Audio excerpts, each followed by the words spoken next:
வணக்கம் திரு அருண்ராஜ் அவர்களே. முதல்ல விவசாய கடன் முடிஞ்சது. 2வது அனைத்து குடும்பங்களுக்குமான இலவச மின்சாரம் அதுவும் முடிஞ்சது. இப்போ 3வது வெளிப்படையாக ஒத்துக்கிட்ட ஒரு விஷயம், அரசு மருத்துவமனைகளில் இந்த மாதிரி எந்த ஒரு அடிப்படை வசதிகளுமே இல்லை அப்படின்றத வந்து மறைமுகமாக சொல்லிட்டாப்ல இவரு. அதாவது பார்த்தீங்கன்னாக்கா, ஒரு பிறந்த நாளாக இருக்கட்டும், இல்லை திருமணமாக இருக்கட்டும், அதில் வந்து ஒரு சிறு பங்களிப்பை கொடுங்க அரசு மருத்துவமனைகளுக்கு. ஒரு ₹100 இருந்தாலும் சரி, அது எந்த மருத்துவமனைக்கு நீங்கள் கொடுக்கணும்னு நினைக்கிறீங்களோ அதுக்கு கொடுக்கலாம். அதுக்கு 100% வெளிப்படைத்தன்மையாக இருப்போம் அப்படின்ற மாதிரி சொல்கிறாப்புல. அதாவது நீங்கள் கொடுத்த காசுக்கான ரசீது அப்படி இப்படி ஏதாவது தருவோம் அப்படின்ற மாதிரி சொல்கிறாப்புல. இப்போ பொதுமக்கள் வந்து அரசு மருத்துவமனைகளை தத்தெடுத்து உங்களுக்கு தேவையானதை நீங்களே செஞ்சுக்கங்க அப்படின்ட்டு சொல்கிறீங்க.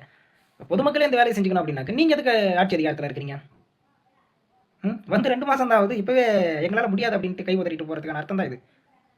உங்களால் செயல்பட முடியலனாக்கா விட்டுட்டு வெளியே இருங்க. இந்த பொதுமக்களுக்கு இப்போது புரியணும், வெறும் வாய்ப்பேச்சுகளால் இங்கே எதுவுமே செய்ய முடியாது அப்படின்ட்டு. பேசுகிறோம் அப்படின்னாக்க எல்லாருமே பேசுகிறாங்க தான். அது பேசுகிறதுல வந்து நடைமுறைக்கு உகந்ததா?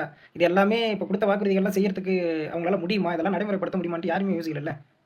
இப்போது அதே மருத்துவமனையில், அதாவது ஒட்டுமொத்தமாக எல்லாத்துக்கும் ஃபஸ்ட்டு என்ன சொன்னாங்கன்னாக்க, பிறக்கிற குழந்தைகள் எல்லாமே தாய்மாமன் சீர் கொடுப்போம் அப்படின்னாப்புல. இப்போ அரசு மருத்துவமனைக்கு, அந்த அரசு மருத்துவமனையில் பிறக்கிற குழந்தைங்களுக்கு மட்டும் தாய்மாமன் சீர் கொடுப்போம் அப்படின்னாப்புல. இப்போ அரசு மருத்துவமனையே காப்பாற்ற முடியல அப்படின்னும் போது இவங்க எங்கே வந்து அரசு மருத்துவமனையில் பிறக்கிற குழந்தைங்களுக்கு தாய்மாமன் சீர், நாய்மாமன் சீர்லாம் தரப்போறாங்கன்னு நமக்கு ஒன்றும் புரியல.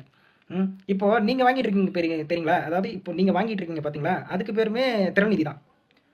ஒரு கட்சி சார்ந்து வாங்கி கட்சியை வளர்க்குறதுக்கு வாங்கினதுக்கு இவ்வளவு தம்பட்ட அடிச்ச நீங்கள், இப்போ நீங்கள் என்ன பண்ணுறீங்க? அரசு, அதாவது ஆட்சி அதிகாரமே உங்கள் கையில் தான் இருக்குது. இப்போ நீங்களே திறநிதி தான் வாங்குறீங்க. திறநிதியை இன்னும் ஆழமாக போய் சொல்லணும்னா பிச்சை.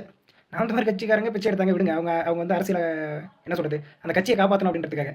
நீங்கள் ஆட்சி அதிகாரத்துக்கே வந்து மக்கள்கிட்ட பிச்சை எடுக்கிறீங்க. வெக்கமா இல்லையா உங்களுக்குலாம்? நிர்வாகம் பண்ணுறதுக்கு திறமை இல்லைனாக்க விட்டுட்டு வெளியேறீங்க. எல்லாத்துக்கும் வந்து மக்கள்கிட்ட கையேந்திட்டு இருக்காதிங்க. இந்த லட்சத்தில் மக்களுக்கு நாங்கள் வாரி வாரி கொடுப்போம் அப்படின்ட்டு வள்ளல் மாதிரி எல்லாருமே வாய்ப்பு வச்சுக்கிட்டு பேசிட்டு போனீங்க. அதான் உங்கள் அண்ணன் விஜய் கிட்ட வந்து பல கோடி பலாயிரம் கோடி இருக்குது. எடுத்து போட்டு எல்லா அரசு மருத்துவமனைகளையும் தரம் உயர்த்துங்க. எந்தெந்த டிபார்ட்மெண்ட் எல்லாம் ரொம்ப ஃபினான்ஷியலாக ரொம்ப டல்லாக இருக்குது அங்கெல்லாம் போடுங்க. உங்கள் சொந்த பணத்தை, அதான் அண்ணன் நினச்சா என்ன வேணாலும் பண்ணுவார். உங்கள் சொந்த பணத்தை போட்டு கொண்டு வாங்க மேலே. தற்கொலைங்க.